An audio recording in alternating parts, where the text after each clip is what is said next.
भाई ये लोगों ने कुछ छोड़ा नहीं है कॉपी मारने में। VFX, डायलॉग, सीन कहीं कुछ बाकी नहीं रखा। तुम खुद देखो। सबसे पहले लुक्स की बात करनी चाहिए क्योंकि द एपिक विलन, मेन राक्षस जिसे हर साल इंडिया के कोने कोने में बनाया और जलाया जाता है, द मोस्ट पावरफुल, महाज्ञानी, शिव भक्त और रामायण का एकमात्र विलन जिससे उस वक्त महर्षि और देवगन तक डरते थे, उसे गेम ऑफ थ्रोन का जॉन स्नो वाला लुक दे दिया। मतलब ये क्या इंस्पिरेशन है। अगले सीन को पहली बार जब रील्स पे देखा था तो मेरे गूज़बम्स आ गए थे। तुम ये वाला सोच रहे हो ना भाई, मैं ओरिजिनल सीन की बात कर रही हूँ जो सहरा नरसिम्हा मूवी का है।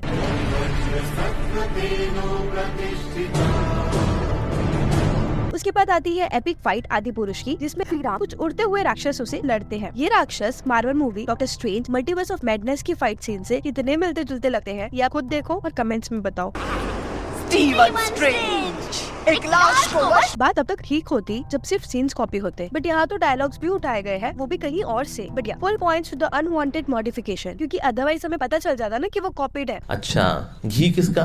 रावण का। कपड़ा किसका? रावण का। आग किसकी? रावण की। जली किसकी? रावण की। एटलीस्ट वी कैन जज नाउ कि इन्होंने कितनी बुरी स्क्रिप्टिंग करी है। सिर्फ यही नहीं, इन्होंने रामायण में हिंदुस्तानी भाव की भी एंट्री करा दी, और ये तो सिर्फ शुरुआत है। यहाँ हो रही है रावण की चमगादड़ की एंट्री, और यहाँ हो रही है गेम ऑफ थ्रोन के ड्रैगन की एंट्री। मतलब इन्होंने प्रूव कर दिया कि नकल के लिए भी अकल की जरूरत होती है। चमगादड़ के बाद रावण की एंट्री देख लेते हैं। पर एक मिनट, मुझे थॉर की याद क्यों आ रही है? और ये अटैक की कहीं तो देखा है हमने। पैसे रामायण के दिए या मार्वल के या गेम ऑफ थ्रोन के, मुझे कुछ समझ नहीं आ रहा। वो भी lowest version of all. Hollywood से कॉपी पेस्ट करके इनका पेट नहीं भरा कि बॉलीवुड से भी कर लिया। अगर आपको याद हो तो ये exact same to same way में बाहुबली ने जंगल फाइट की थी। वही ट्री क्लाइम, वही जंप और वही पानी से बाहर निकलने वाली एंट्री। हे राम, कंट्रोल-C करके कंट्रोल-V करने में इनको 600 करोड़ लग गए। लेजेंड ऑफ टार्जन को तक इन्होंने नहीं छोड़ा। ये सीन देखो। राम सेतु वाले सीन की बात करें तो द सीन जब राम जी समुद्र देव को समन करते हैं और वो प्रकट होते हैं, वो सीन का ओरिजिन है नार्निया मूवी में। और जब हनुमान जी सीता माता के पास जाते हैं, वो सीन का ओरिजिन आपको मिलेगा सुपरमैन मूवी में। लंका की तो बात ही नहीं कर सकी मैं। सोने की लंका जो रावण की शक्तियों का one of the visual representation था, उसे असगढ़ पैलेस फ्रॉम मार्वल से उठा लिया। यानी ये रामायण बनाते बनाते ऐसे पुराने जमाने में चले गए कि ये कोयले को पॉलिश करना ही भूल गए। और कौन से रामायण में ऐसे चक्र बनाकर और शोर मचाकर सारे लोग अटैक करने जाते हैं? वेल, रामायण में तो नहीं, पर the epic movie Avenger end game में ये जरूर था। ये बात मेरी समझ से एकदम परे है कि जरूरत क्या थी OTT मूवीज और सीरीज से सीन उठाने की एक एपिक माइथोलॉजी के लिए। इन्होंने हर जगह से कॉपी किया, बस रामायण को छोड़ के, जहाँ से टेक्निकली इनको करना चाहिए था। राक्षस को चमगादड़ बना दिया, सीता माता के हरण की कहानी बदल दी, राम सेतु और सबरी माता की तो इम्पोर्टेंस ही मिटा दी। मतलब पढ़े लिखे गवारों वाले हर काम इन्होंने कर लिए।